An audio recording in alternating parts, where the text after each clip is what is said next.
Accountability की बातें होती है।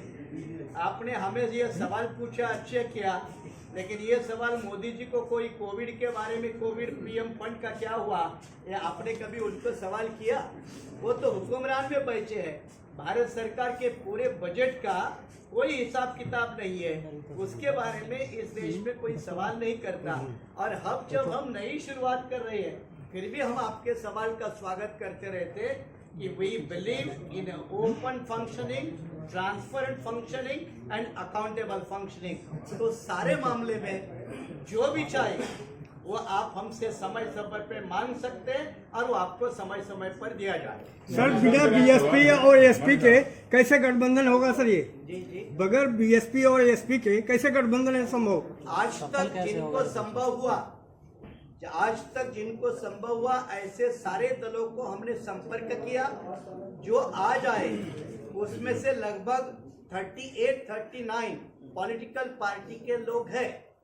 बाकी लोगों को भी निमंत्रण ऑर्गेनाइजर के तरफ से भेजा गया था, लेकिन वो अभी तक नहीं आए।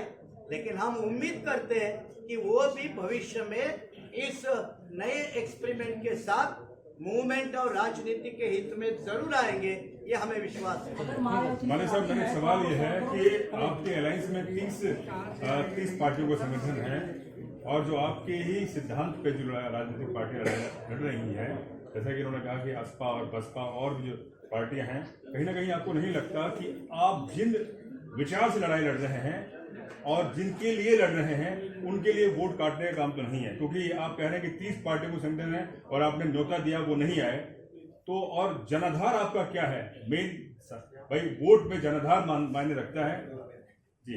आज के राजनीति का फोकस अब सेंट्रल पॉलिटिक्स के बजाय स्टेट पॉलिटिक्स के ऊपर ज्यादा है। जितने स्टेट्स यूनिट मजबूत रहते हैं तो सेंटर की राजनीति मजबूत होती है। और इसलिए हमारे जो पीछे सारे राजनीतिक दल के सम्मानीय अध्यक्ष बैठे हैं वो अपने अपने स्टेट में पकड़ बना के बैठे हैं, या भविष्य में और उसको मजबूत कराएंगे। फेडरल पॉलिटिक्स में राज्यों के यूनिट जितने मजबूत होंगे उतनी केंद्र की राजनीति मजबूत होगी। और इसी का प्रयास हम बीबीए के माध्यम से भी होगा कि एक तरफ से सेंटर की राजनीति हम मजबूत सफलता के साथ करें और स्टेट वाले हमारे राजनीतिक दल है उनको भी एक ताकत सारे माध्यम से देने के प्रदान करके उनको भी राज्यों के राजनीति में मजबूत करें। तभी ये दोनों तरफा ताकत बढ़ेगी तो हम सेंटर में आराम से जो भी पॉलिसी में करें, जिसकी भी सरकार है, उनको गले की हड्डी बन सकते हैं। माने साहब, अधिकतर जो अलायंस बने हैं और अलायंस काम करते हैं, जब काम होता है तो दूसरे की झोली में जाके बैठ जाते हैं जो राष्ट्रीय अध्यक्ष हैं। अभी तक ये चला आ रहा है गोद में। आप ये आपका सवाल भारतीय राजनीति का गिरता हुआ जो लेवल है उसको इंगित करता है और ये देन बड़ी पार्टियों की है। सर आप पर विश्वास क्यों, आप पे लोग विश्वास क्यों करें? बीबीए पे क्यों विश्वास किया जाए? विश्वास करने लायक कार्यक्रम और काम जब बीबीए करेगा तो हमें उम्मीद है वो सवाल आपसे है मेरा। संविधान बचा रहे थे दो नेता उत्तर प्रदेश में, अखिलेश यादव और राहुल गांधी। क्या आप कहना चाहोगे, क्या उन्होंने संविधान बचा? चुनाव भी हो गया है, दलितों के बारे में जो डिसीजन आता सुप्रीम कोर्ट से उसमें वो लागू कर दिया वर्गीकरण का।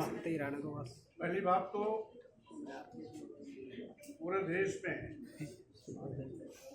संविधान बचाओ देश बचाओ का नारा मैंने, अच्छी बात ये रही कि सभी राजनीतिक पार्टियों ने इसको अपना मुद्दा बनाया और जिसके कारण केंद्र की भाजपा सरकार बैसाखी में आई। भले ही भाजपा का सुपड़ा साफ हुआ, लेकिन बैसाखी पर आने से ये तो स्पष्ट हो गया कि संविधान बचाओ का नारा सामयिक और आगे भी मुद्दा रहेगा, क्योंकि आज जिस तरीके से यथाचितवादी ताकतें सत्ता में आने के बाद संविधान विरोधी काम कर रही हैं, स्वाभाविक रूप से ये संविधान पर प्रत्यक्ष हमला। इसलिए हम सभी अगर बाबा साहब के सपनों को साकार करने की बात करते हैं तो संविधान बचाने की प्राथमिकता भी हमारी सर्वोपरि है। रही बात हम इसको कैसे कारगर करेंगे, जैसे कि कुछ प्रश्न आए जिसमें प्रश्न चिन्ह खड़े हुए, हम नकारात्मक बात पर विश्वास नहीं करते। और साहब डॉक्टर अंबेडकर के बाद भी एक राजनीतिक शून्यता आई, लेकिन मानवर कांशीराम जी पैदा हुए, उन्होंने सामाजिक परिवर्तन आंदोलन के माध्यम से बाबा साहब डॉक्टर अंबेडकर के विचारों को घर घर जन जन तक पहुंचाया। यही नहीं,